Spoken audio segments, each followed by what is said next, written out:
Nut বল্টু nut বল্টু nut বল্টুর কাণ্ড কারখানা।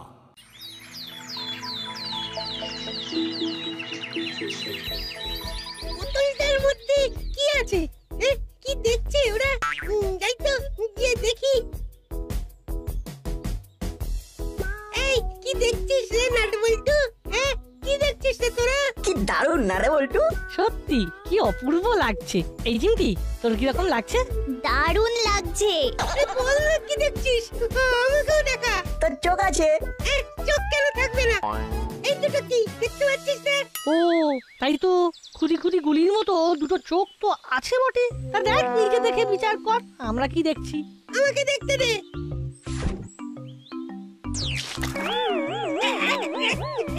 এটা কি হলো? এটা হলো জলদান। বোতলে জল ভরো, তারপর বোতল থেকে জল ছাড়ো। বদমাইশ, আমাকে পুরো ভিজিয়ে দিল। আমাকে এক্ষুনি বাড়ি যেতে হবে। দাঁড়া দাঁড়া, তোদের হচ্ছে দাঁড়া। ভ্যাবলাইয়ের পেছনে লেগে মনটা বেশ ফুরফুরে হয়ে গেল, কি বল? ঠিক বলেছিস, সেদিন আমাদের পেছনে খুব লেগেছিল। রেঞ্জদার তার দলবলের পেছনে লাগতে হবে। চল আমাদের জায়গায় গিয়ে বসি, ওখানে বসে প্ল্যান নিয়ে ভাবা যাবে। হাতের কাজ সব সারা, বাজার দোকান হয়ে গেছে, এখন আমাদের হাতে প্রচুর সময়। সময়গুলোকে সঠিকভাবে ইউটিলাইজ করাই বুদ্ধিমানের কাজ।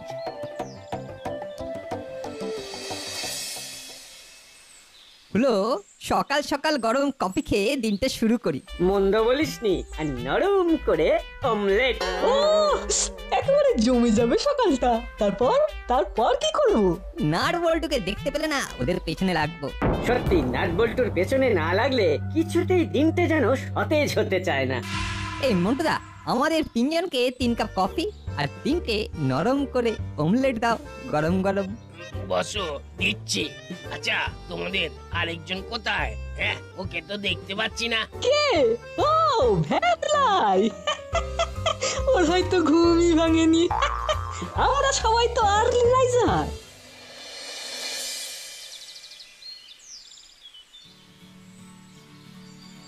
বল্টু, ওই দেখ মিত্তির আন্টি বাজার করে ফিরছেন।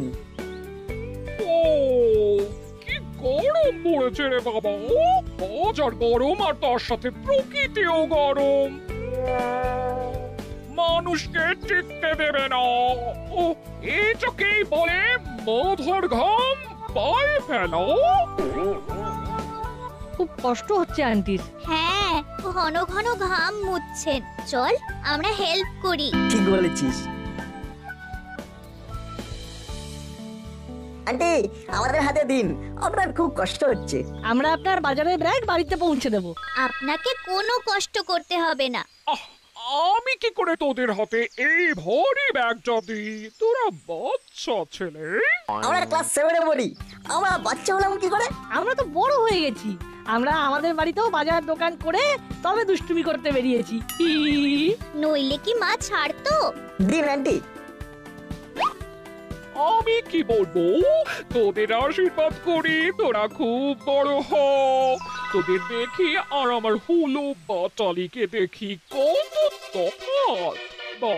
বাড়ি চল, তোদের খুব ভালো একটা খাবার খাবো। চল চল। সন্ধ্যেবেলা খাবো, এখন পেট একেবারে টাইট। ঠিক আছে, তাহলে এই সন্ধ্যেবেলা ঠিক সময় চলে আসবি। ঠিক আছে আন্টি।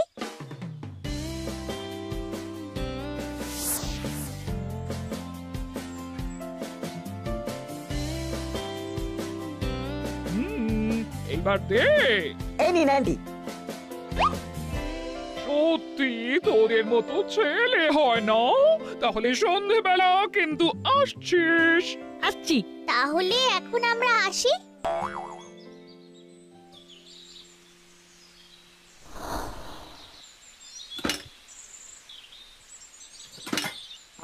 পেট ভরলো, মনটাও ভরলো। অমলেটটা দারুণ হয়েছে। কত হয়েছে? তোমাদের সব মিলিয়ে হয়েছে 110 টাকা। খাতায় লিখে রাখো, একেবারে দিয়ে দেবো। এই তো, হ্যাঁ, ধারে খাবে সেটা তো আগে বলবে।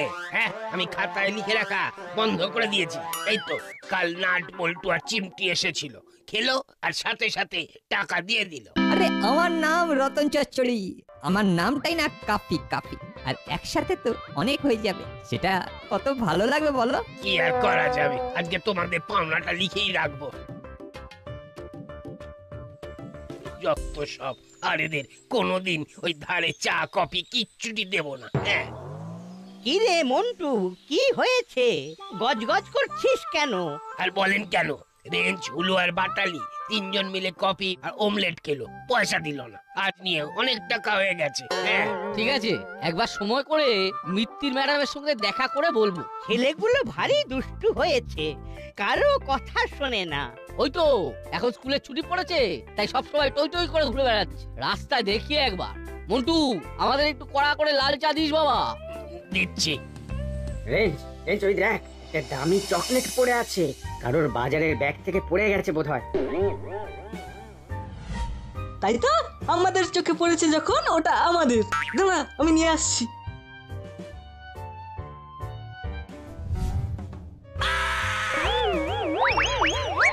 আরে রবারের সাপ দেখেই ভয় পেয়ে গেলে? আমি ডার্ক চকলেটটা হাতে পেয়েও ফেলে দিলে। মুখে দিয়ে চোখটা বুজে শুধু আরাম করে বলো আ। তবে রে, পালা বল্টু, রেঞ্জটা খেপেছে, পালা পালা।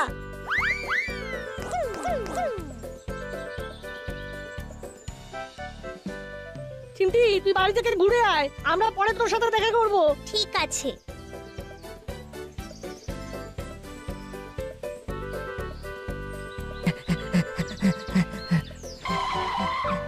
বল্টু, ওরা অনেক পেছনে।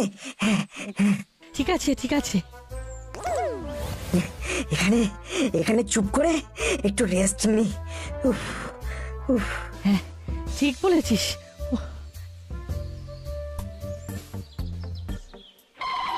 কি হয়েছে রে, তোরা ছুটছিস কেন? না মানে কই ছুটি নিতে না, মানে ওই ওই সে তো দেখতেই পাচ্ছি ছুটছিলি, কিন্তু কেন? আর একটা কথা আছে। হ্যাঁ রে, তোরা মন্টুর দোকানে খেলি খাতায়? এই ধারে খাওয়া খুব খারাপ, আজকেই মন্টুর ধার বাকি সব মিটিয়ে দিবি, নইলে কিন্তু তোদের বাড়িতে জানিয়ে দেব। এবার বল তোরা দৌড়চ্ছিলি কেন? নাট বল্টুকে ধরছিলাম।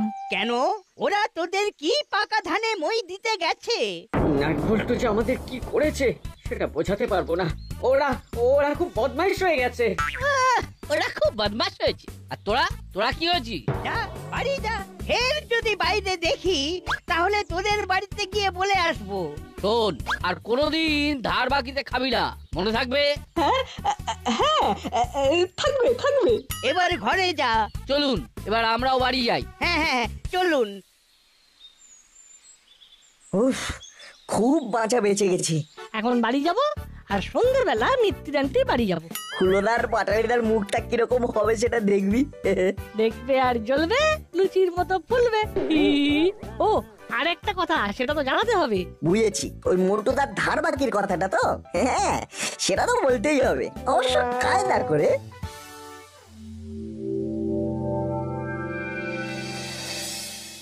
সকালের অপমানটা কিছুতে ভুলতে পারছি না, কিছু একটা করতে হবেই। ভাব ভাব, এই অপমানের জবাব খুব তাড়াতাড়ি ফেরত দিতে হবে। ভাবিস না দাদা, কিছু একটা মাথায় ঠিক চলে আসবে। চল একটু খোলা হাওয়া গায়ে লাগিয়ে আসি। কোথায় যাওয়া হচ্ছে শুনি? ওই একটু ইভিনিং ওয়াক করতে। হ্যাঁ গো মাসি, সেদিন একটা টিভি শোতে দেখলাম একজন ডাক্তারবাবু বলছেন সকাল সন্ধে হাঁটা ভালো। ছুটি থাকলে সকাল তো তোদের বেলা 10টায় হয়। আমাকে আর ঘাটাস না, ঘর থেকে বেরোবি না। মিত্তির আন্টি, আমরা এসে গেছি। হ্যাঁ, এরা আবার এখানে কেন? কি সাংঘাতিক! এই তো এসে গেছিস, তোদের কথাই চিন্তা করছিলাম। আন্টি এই নিন, আপনার জন্য এই ডার্ক চকলেটটা নিয়ে এলাম। খুব ভালো। আচ্ছা, আমি যে ডোপ চকলেট ভালোবাসি তোরা কি করে জানলি? আমরা আন্দাজ করেছি। তোদের আন্দাজ একদম সঠিক। তোরা বস বস, আমি তোদের জন্য খাবার নিয়ে আসছি। বলো কেমন দৌড়ালে? তোমাদের শরীর একদম ফিট নেই। এই এই দেখ নাট বল্টু, তোরা